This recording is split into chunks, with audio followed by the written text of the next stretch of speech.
حي على الفلاح.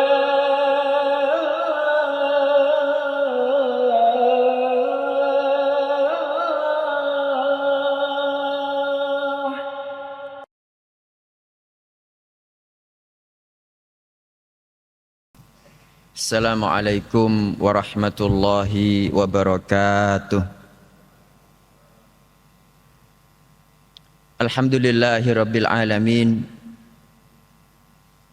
Wassalatu wassalamu ala imamil mursalin Sayyidina Muhammadin wa ala alihi wa ashabihi ajma'in, amma ba'd. Subhanaka la ilma lana illa ma 'allamtana innaka antal alimul hakim. Allahumma anfa'na bima 'allamtana wa 'allimna ma yanfa'una warzuqna ilman yanfa'una. Allahumma la sahla illa ma ja'altahu sahla wa anta taj'alul hazna idza syi'ta sahla faj'al lana ya rabbana kulla syai'in sahlan muyassara. Amin. Bapak-bapak, ibu-ibu dan saudara sekalian, jamaah salat maghrib Masjid Al-Falah yang mudah-mudahan senantiasa diberkahi, dirahmati, diridhoi dan diampuni Allah Ta'ala. Kita melanjutkan pada malam hari ini tentang fikih muamalat dari kitab Islahul Mal karya Ibnu Abi Dunya rahimahullah. Jadi kitab Islahul Mal ini pengarang kitab hendak mengajak kita untuk bagaimana agar kita itu membersihkan harta kita, Bapak Ibu. Jangan sampai kita bekerja kemudian kita mendapatkan harta, tetapi harta itu haram kita makan.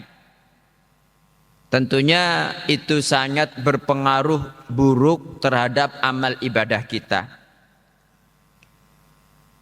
Pada hadis ke-12, Ibnu Abi Dunya rahimahullah berkata, dari Abdullah bin Umar radhiyallahu anhuma berkata, Ista'dzantu Umara fil jihad. Aku minta izin Umar untuk berjihad. Jadi Abdullah bin Umar ini, Bapak Ibu, dia adalah putranya Umar bin Khattab, berkata, aku minta izin kepada Umar untuk berjihad. Karena Umar bapaknya yang waktu itu menjadi Amirul Mukminin, menjadi khalifah kaum muslimin. Karena jihad di sini sifatnya bukan fardu ain tetapi fardu kifayah, maka seorang anak mesti minta izin kepada bapak ibunya. Faqala, maka Umar menjawab, innaka qad jahadta ma'a Rasulillah sallallahu alaihi wasallam. Kamu loh sudah pernah berjihad bersama Rasulullah sallallahu alaihi wasallam. Qala, Abdullah bin Umar berkata lagi, thumma sta'dzantuhu, kemudian aku minta izin lagi. Bayangkan Bapak Ibu, minta izin berjihad tidak boleh. Faqala li mithla dzalik, maka dia mengucapkan kepadaku perkataan yang sama. Jadi minta izin kedua kalinya sama Umar tidak boleh. Kamu lo sudah pernah berjihad bersama Rasulullah sallallahu alaihi wasallam. Fasta'dzantuhu tsalitsah, kemudian aku minta izin yang ketiga kali. Jadi ini Bapak Ibu pada kesempatan yang berbeda-beda, minta izin tidak boleh, minta izin lagi tidak boleh lagi, kemudian minta izin lagi yang ketiga. Faqalali, maka Umar berkata kepadaku, ini alasannya Bapak Ibu, inni akhafu wallah, aku takut demi Allah, ya, an yusibal muslimuna ghanimatan, demi Allah aku takut kalau kamu ikut jihad kemudian kaum muslimin mendapatkan ghanimah. Apa itu ghanimah? Ghanimah itu harta rampasan perang, Bapak Ibu. Fayaqulun, kemudian mereka berkata, bayangkan betapa hati-hatinya Umar. Dan mari kita bandingkan dengan kehidupan kita, bagaimana cara kita mendapatkan harta. Jadi Umar bin Khattab itu Bapak Ibu melarang anaknya berjihad. Bukan karena takut anaknya mati, enggak. Tetapi khawatir nanti anaknya makan barang haram. Lah kok bisa ini? Inni akhafu wallahi an yusibal muslimuna ghanimah. Demi Allah, aku takut kaum muslimin itu mendapatkan ghanimah. Fayaqulun, kemudian mereka berkata, hadza Abdullah bin Umar Amiril Mukminin. Ini loh Abdullah putranya Umar Amirul Mukminin. Idfa'u ilaihi mithla jariyatin fil maghnam. Berikan kepadanya dari harta rampasan itu seorang budak wanita. Perlu diketahui Bapak Ibu, budak kalau didapat prajurit perempuan ya, itu berarti halal digauli. Demikian pula kalau misalkan ada laki-laki merdeka membeli budak perempuan itu boleh digauli. Ya. Ya ini perlu saya sampaikan karena mungkin orang itu menghalalkan zina tapi budak tidak boleh gitu loh. Padahal Allah Ta'ala kan mengatakan dalam surat Al-Mu'minun, illa ala azwajihim aw ma malakat aimanuhum fa innahum ghairu malumin. Jadi di antara sifat orang beriman, kata Allah Ta'ala, walladzina hum li furujihim hafizun, orang-orang yang menjaga kemaluannya. Illa ala azwajihim, kecuali atas istri-istrinya, au ma malakat aimanuhum, atau budak-budaknya, fa innahum ghairu malumin, maka mereka tidak dicela. Wa man ibtagha wara'a dzalika fa ulaika humul adun. Barang siapa yang mencari di balik itu, mereka itulah orang-orang yang melampaui batas. Jadi kalau berzina, homoseks atau lesbi atau onani itu berarti tidak menjaga kemaluan.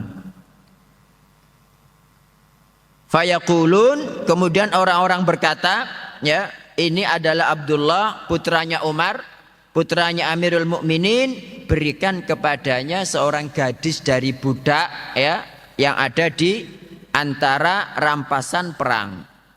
Fayadfa'u ilaika, kemudian mereka pun memberikan budak itu kepadamu. Falillahi walirrasuli walidhil qurba wal yatama wal masakini wa ibnis sabili fiha haqqun. Padahal di dalam ghanimah itu ada hak milik Allah, milik Rasulullah, milik karib kerabat, anak-anak yatim, orang-orang miskin dan ibnu sabil. Fataqa'a 'alaiha, kemudian kamu menggaulinya, fatakuna zaniyan, sehingga kamu pun telah berzina. Mudah-mudahan hadis ini bisa difahami Bapak Ibu.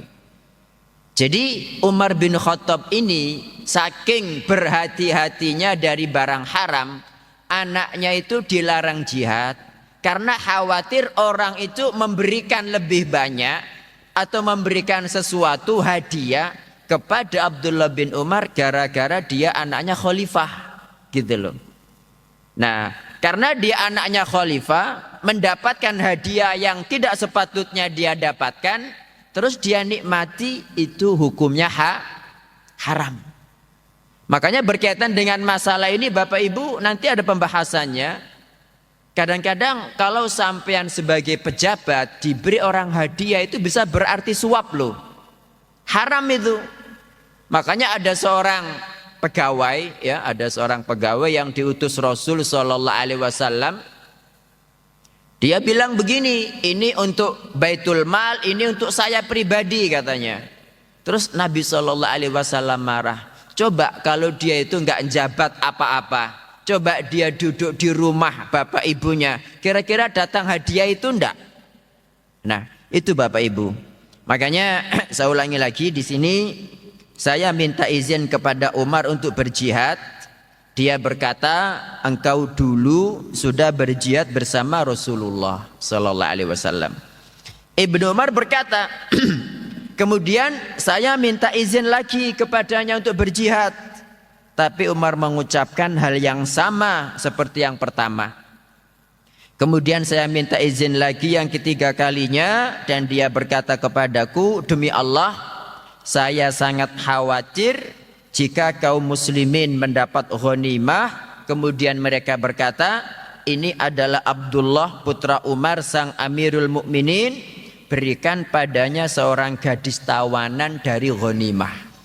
Jadi itu bukan jatahnya sebetulnya, tetapi diberikan kenapa? Karena dia anaknya khalifah. Mereka pun memberikan gadis itu padamu, padahal Allah, Rasulullah sallallahu alaihi wasallam, kaum kerabat, anak yatim, orang-orang miskin dan ibnu sabil memiliki hak pada gadis tersebut. Kemudian kamu menggaulinya, maka kamu pun statusnya berzina.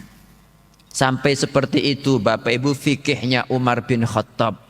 Makanya judul pembahasan kajian malam hari ini, harta yang haram tetapi kelihatannya halal, atau harta yang kelihatan halal tapi sebetulnya itu haram. Nah, sekarang pelajaran yang kita ambil dari hadis ini, pertama, perintah meminta izin kepada kedua orang tua untuk berjihad ketika jihad hukumnya apa? Fardu kifayah. Tapi kalau jihad sudah menjadi fardu ain, ya ini kewajiban setiap individu dari kaum muslimin Bapak Ibu. Makanya tidak perlu minta izin. Pelajaran kedua, keutamaan berjihad bersama Rasulullah sallallahu alaihi wasallam. Ini adalah keutamaan yang tidak bisa dinilai dengan apapun ya. Jika berjihad tanpa Rasulullah sallallahu alaihi wasallam saja memiliki keutamaan besar, maka bagaimana pahalanya kalau itu bareng bersama Rasulullah sallallahu alaihi wasallam. Nah, di antara keutamaan berjihad Bapak Ibu, ya, di antara keutamaan berjihad, intadaballahu liman kharaja fi sabilih. Allah memberi pahala sangat besar dan segera bagi siapapun yang keluar berjihad di jalannya. Ya, yang namanya jihad fisabilillah di jalan Allah itu adalah tujuannya bagaimana agar Islam ini menjadi yang paling tinggi. Ya, enggak ada niat yang lainnya. La yukhrijuhu illa imanun bi wa tasdiqun bi rusuli, ya. Ia tidak keluar kecuali karena iman kepadaku dan membenarkan rasul-rasulku. Begitu. Kata Allah Subhanahu wa taala, an urji'ahu bimana lamin ajrin au ghanimatin au udkhilahul jannah. Pasti aku mengembalikannya dengan membawa pahala besar, ghanimah, atau aku Allah memasukkannya dalam surga, ya. Walaula an asyqa ala ummati, tadi itu hadis qudsi. Terus sekarang kembali kepada sabda Nabi sallallahu alaihi wasallam, sekiranya aku tidak memberatkan umatku, ma qa'attu khalfas sariyah. Aku, kata Nabi sallallahu alaihi wasallam, tidak akan duduk di belakang sariyah. Sariyah itu ya pasukan yang berangkat perang gitu. Wala wajidtu anni uqtalu fi sabilillah, demi Allah, kata Nabi, aku itu sangat ingin jika dibunuh di jalan Allah, thumma uhya, kemudian dihidupkan kembali, thumma uqtalu, kemudian dibunuh, thumma uhya, kemudian dihidupkan kembali, thumma uqtalu, kemudian aku dibunuh. Jadi ini diantara keutamaan jihad Bapak Ibu, nggih. Nah, kalau misalkan kita sebagai penduduk Palestina, maka jihad menjadi wajib, itu sudah. Ya sama seperti kondisi Indonesia dulu ketika datang penjajah yang mau merebut tanah air kita. Itu kewajiban setiap muslimin untuk melawan. Nah, itulah yang namanya jihad. Terus ada hadis lain Bapak Ibu ya tentang keutamaan orang yang mati syahid ya. Nabi SAW mengatakan lisyahidi indallahi sittu khisal. Untuk orang yang mati syahid di sisi Allah Ta'ala itu memiliki 6 kemuliaan. Masya Allah. Pertama, yughfaru lahu fi awwali daf'ah. Langsung diampuni pada tetesan darah pertama. Wa yara maq'adahu minal jannah, yang kedua ini. Dan dia ketika mati itu melihat tempat tinggalnya dalam surga. Wa yujaru min adzabil qabr, yang ketiga dihindarkan dari azab kubur. Wa ya'manu minal faza'il akbar, dan dia aman dari ketakutan yang besar. Ketakutan yang besar itu Bapak Ibu nanti ketika di padang mahsyar. Semoga Allah Ta'ala menghindarkan saya dan panjenengan semua dari ketakutan itu. Wa yudha'u ala ra'sihi tajul waqar, pada kepalanya dipasang mahkota kemuliaan. Masya Allah ini.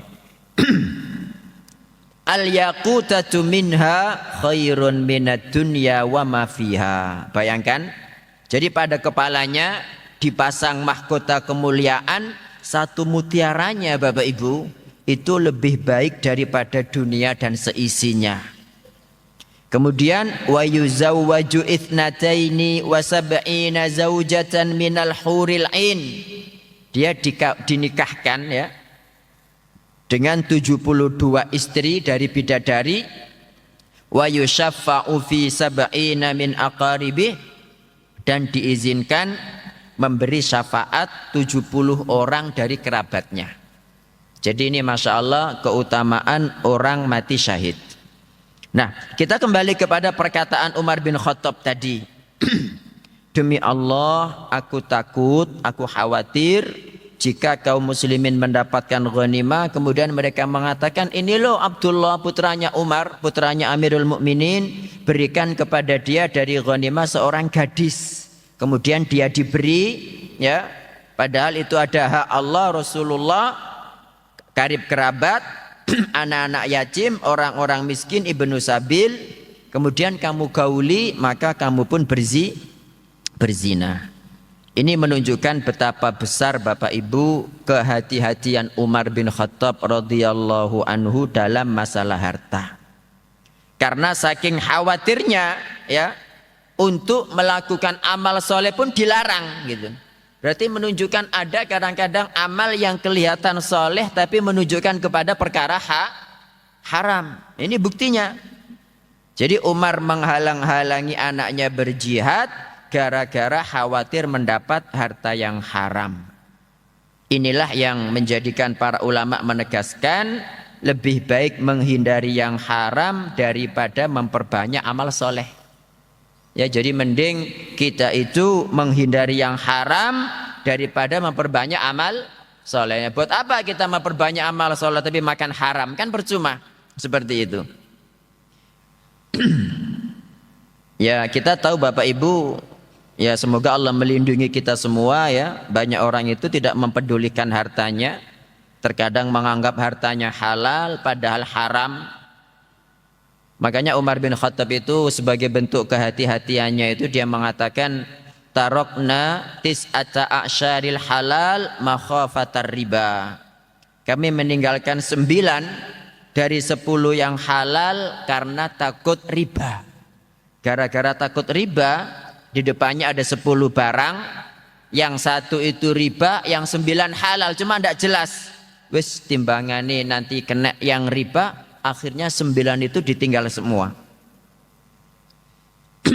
Kemudian dari hadis ini Bapak Ibu kita juga mendapat pelajaran bahwa setiap mukmin itu wajib menghindari muamalah apapun yang tidak halal meski sangat tipis dan tersembunyi. Ya kadang-kadang kita mungkin bekerja Pak. Kita tuh bekerja sebagai kontraktor misalnya ya. terus kita tahu kita disuruh bangun misalnya gereja atau kita disuruh bangun rumah untuk pabrik miras misalnya, kan jelas. Meskipun itu hasil pekerjaan kita, kita amanah di situ, tapi yang tujuannya untuk apa, kan begitu. Kemudian di sini ada pembahasan tentang khumus. Sudah pernah dengar tentang khumus Bapak Ibu nggih?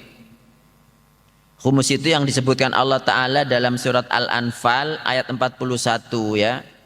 Wa'lamu annama ghanimtum min syai'in fa anna lillahi khumusah.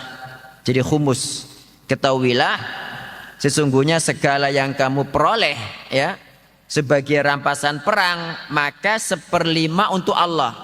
Jadi ada khumus itu 1/5 diambil dari ghanimah untuk Allah, Rasulullah, karib kerabat, anak-anak yatim, orang-orang miskin dan ibnu sabil. Itu namanya khumus.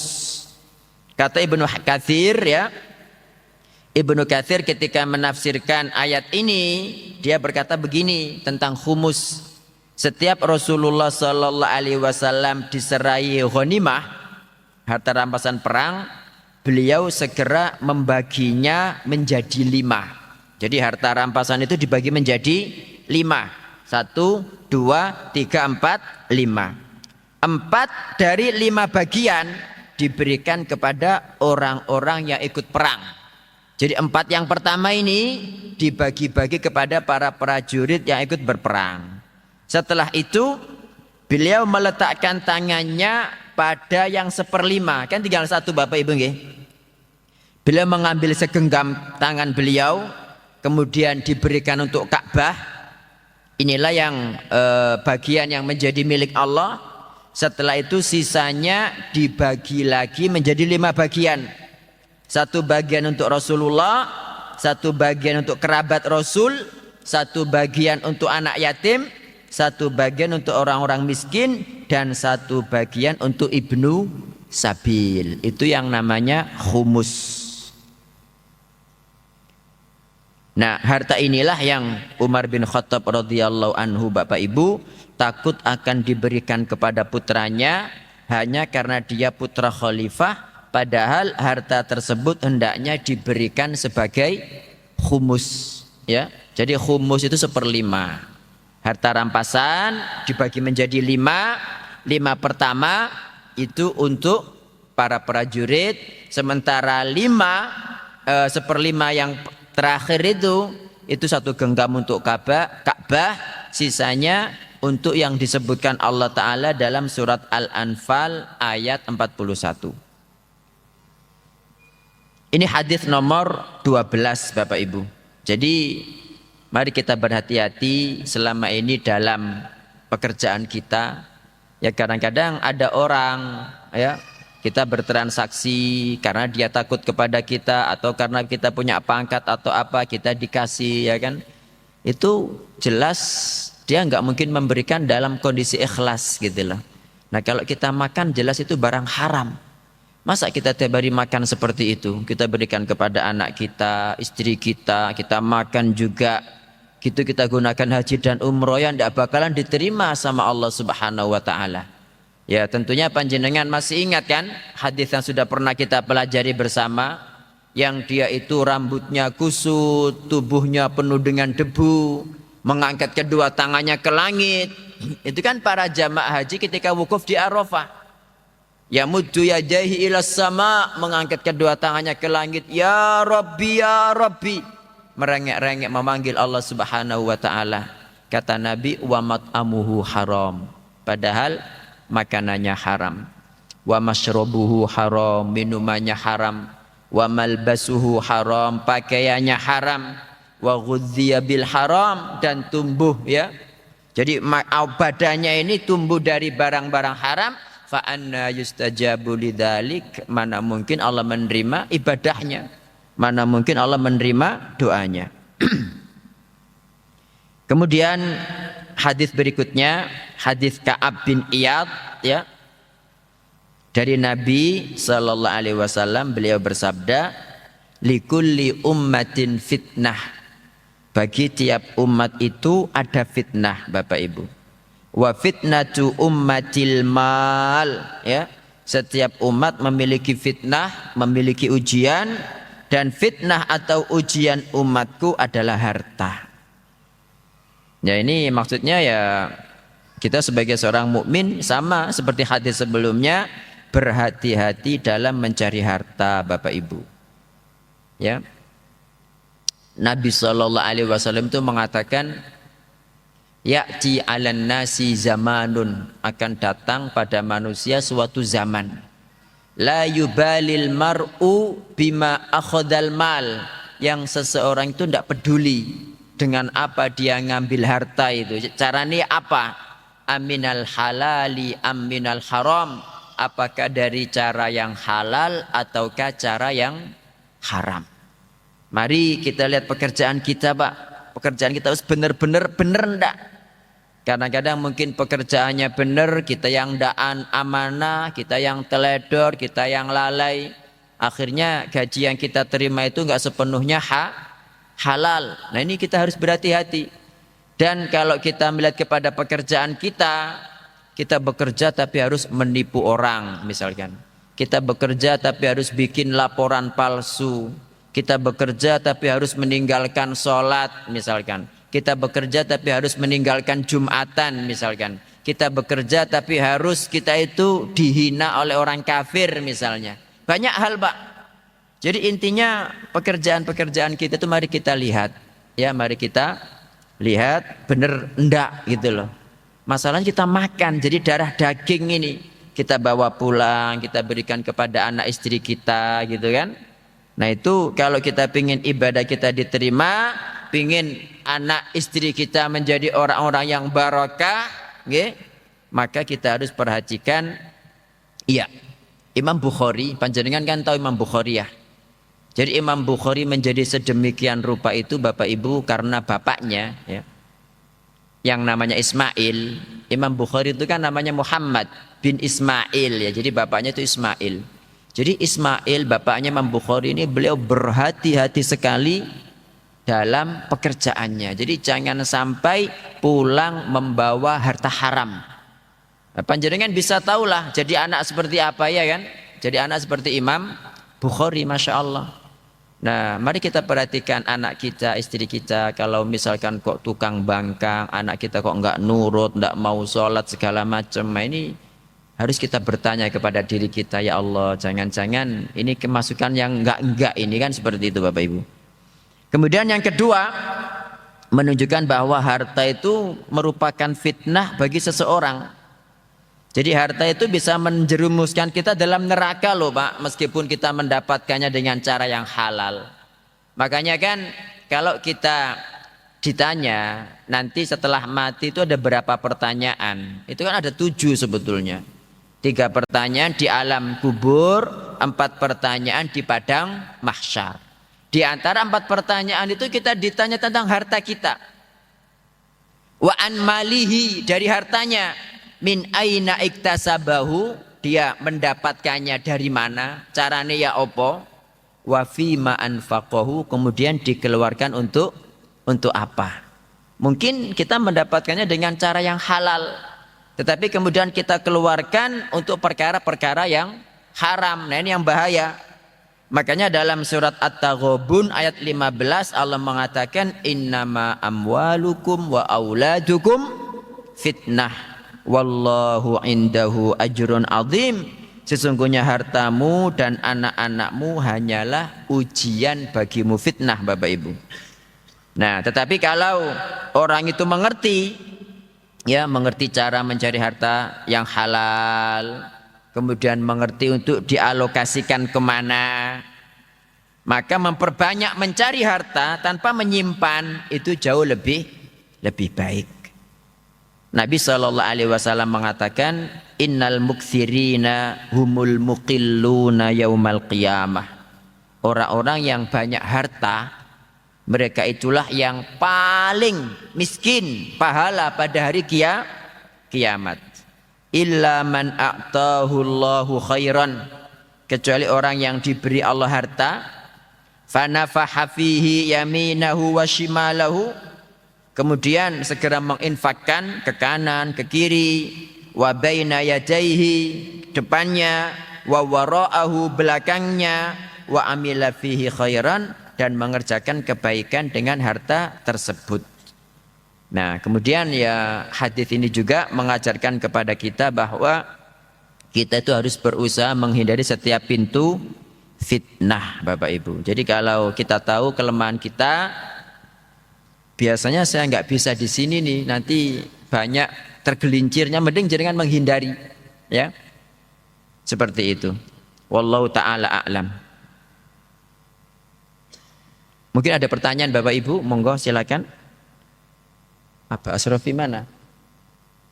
Isa masih lama mboten? Dalam? Gimana Pak? Masih lama tak? Berarti kurang 5 menit. Oke. Ada pertanyaan Bapak Ibu?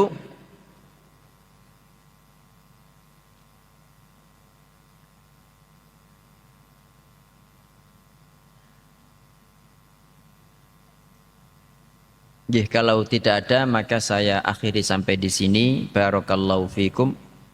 Subhanakallahumma wa bihamdika asyhadu an la ilaha illa anta astaghfiruka wa atubu ilaik. Wassalamu alaikum warahmatullahi wabarakatuh.